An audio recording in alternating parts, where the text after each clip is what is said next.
Hey, I hope you can all hear us. All right. Well, hello everyone. Thanks for joining us today. I know everyone is quite busy, so we thank you for pausing to be here with us in the moment. Yeah, so today we will talk to you about our latest work. We might just jump straight into it.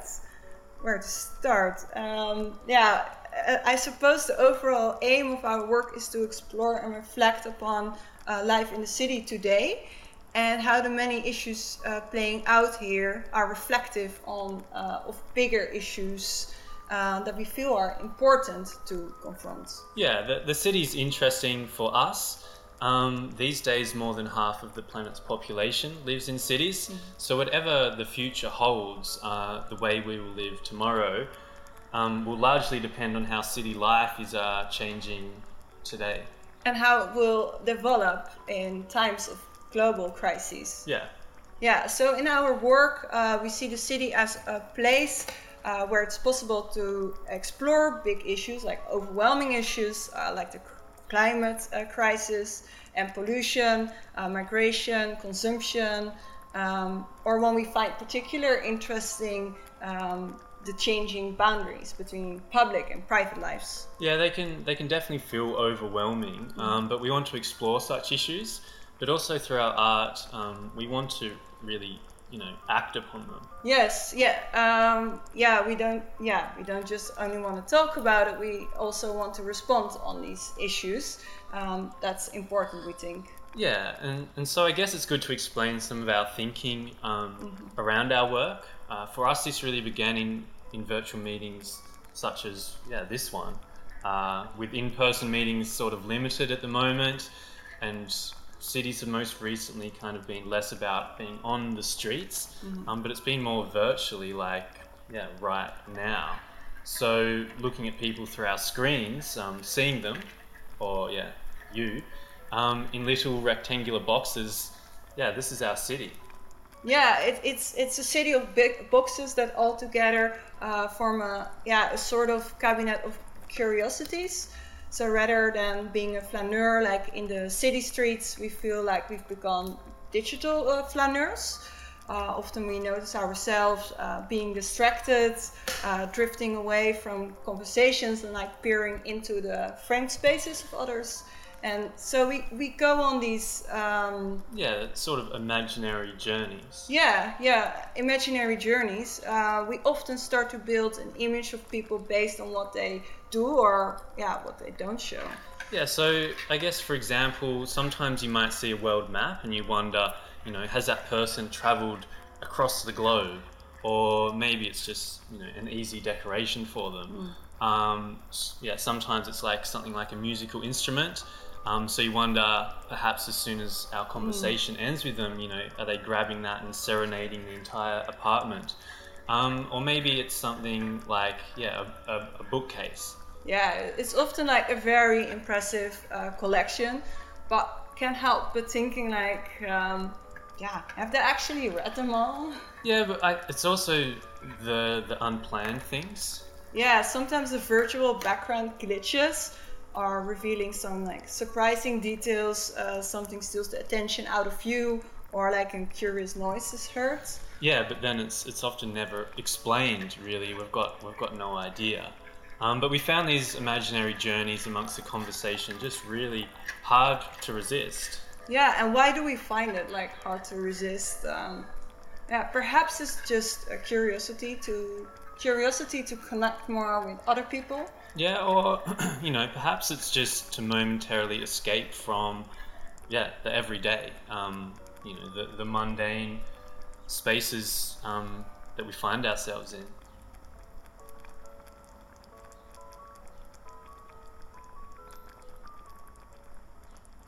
When looking at our screen into the private spaces of other people, for me at least, it feels somehow inappropriate that I'm sort of a voyeur.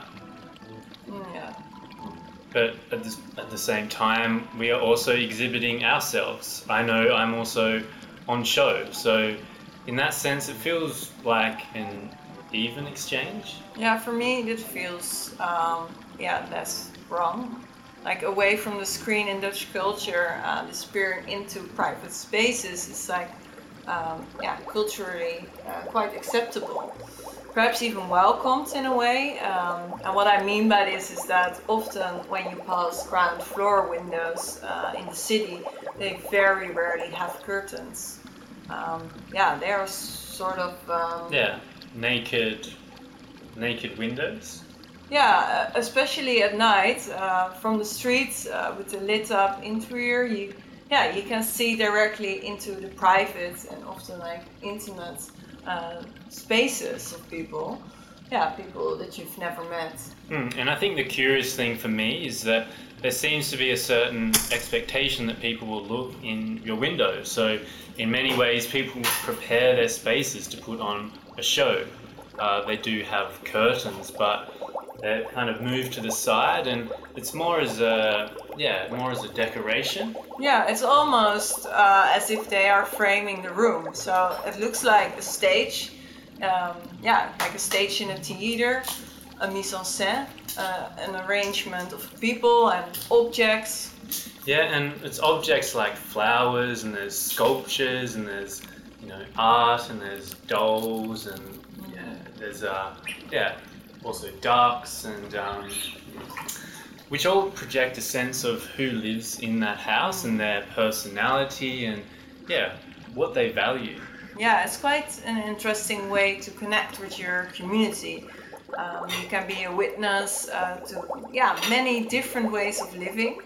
And in the city especially, there are so many scenarios that you see playing out. Yeah, in these interior scenes you might see a family and they're sitting cozily eating together, or other times you might see someone laying on the couch and they're often in their underwear. Yeah, you can't help but peer inside. You peer in and sometimes your eyes meet. If it's with the family, you might smile and not. Or if it's with the person in their underwear, there's this like uncomfortable meeting of the eyes, and you might quickly turn away. Yeah, it does feel like you're intruding, but still the curtains stay open and they keep laying there. Yeah, and you keep walking, and the show goes on as you pass a new window, a new scene.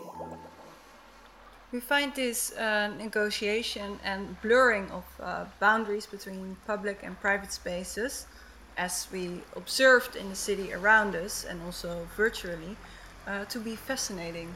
Yeah, because I think often these spaces are usually more defined. Yeah, and the roles we play, who we are, differ in each. Yeah, I think that typically in the city, when we leave the front door, we're entering the theatre of society, where we're presenting ourselves on the front stage, and it's a certain version of us where we have everything under control. We don't trip on the pavement. We eat our food with poise. Our hair looks great. Our fashion choices show thought and personality, and we try and just speak kindly to people, I suppose. And so while we mostly manage all of this, it's sort of, perhaps a bit stressful or something. Stressful to maintain the front stage appearance. So in many ways it feels like a relief to get home again, to your front door, to enter the backstage again. Yeah, and once the door closes behind you, your whole body just relaxes and you can finally let your guard down, and you might change into clothes that are actually comfortable, and you sprawl yourself out on a chair. Yeah, and this comfort comes from not feeling the pressure of being watched, being expected to perform. An audience will not intrude. Well, mostly, but I think that we find what we find interesting is to explore the moments where this separation of front stage and then backstage becomes blurred. So especially now as we encounter the world through our screens. Yeah, this camera invites outside, like inside, and along with that often it means we have to bring our front stage performance into our previously, like private backstage areas. Yeah, or at least create a nice little performance in this rectangle that you're seeing now. Yeah, and what's outside of the rectangle is probably not really that interesting. Yeah, it's more that with a shrinking sense of private space where we are on show in previously backstage areas. Yeah, I guess it just feels threatening in some way.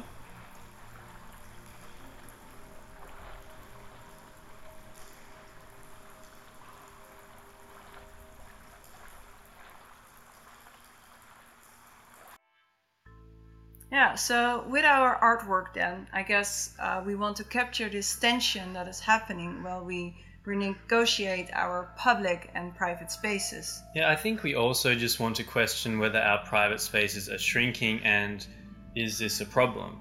Or is it a welcomed way to show our personalities further? Yeah, it's not necessarily a problem, but if you or we do have a problem with it, what is the problem related to exactly? Are we trying to hide something?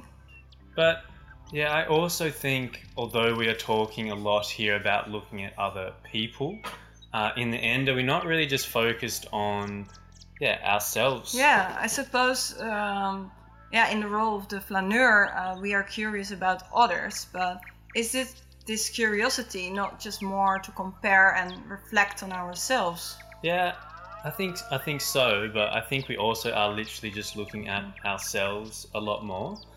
During the video calls especially, it's this constant negotiation of our own actions. If I lean on my hand, does this look like I'm really interested or just, a bit sleepy? And is it appropriate to have a bite of food? Maybe if I slightly reposition my camera, these bags under my eyes will hopefully disappear just a little bit. Yeah. Or if I'm lost thinking about what I'm going to make for dinner tonight, is it too obvious I'm not really engaged? Perhaps if I just nod at the right time. Yeah, but you have to really make sure that you're not nodding too much. Yeah, and so by the time you've considered these decisions, often the meeting has come to an end. But you'll likely, repeat this internal dialogue the next time. Yeah, so it's worth considering, is there even an issue with privacy here? And are we even interested in anyone else? Or are we just looking at ourselves a bit more intensely? Yeah, I think that's something we'd really just like to explore in our work. Yes, I think so. But ultimately, the focus for us, while there's this temptation to look at yourself, we want to also to suggest that it's not really useful right now. No, like we said at the beginning, there is so much going on in the world. There are crises in the climate, health, economy, society. Global challenges. Yeah, to just focus on yourself in the face of all this seems, self-centered. Yeah, possibly. Yeah, maybe it's ignorance. Yeah, it's unproductive. I'm not sure, but it doesn't seem very helpful. No, and so I think to summarize with our art, that's probably our main aim, to create work that engages with issues outside of ourselves. Yeah, exactly. We want to focus on the bigger issues in society, and this doesn't require us to be like front and center. No, and we want our work to speak for itself, and that our work just isn't thinking about important issues, but it's actually acting on them in a really meaningful way. Yes, yeah. Yeah, action for us is just really important.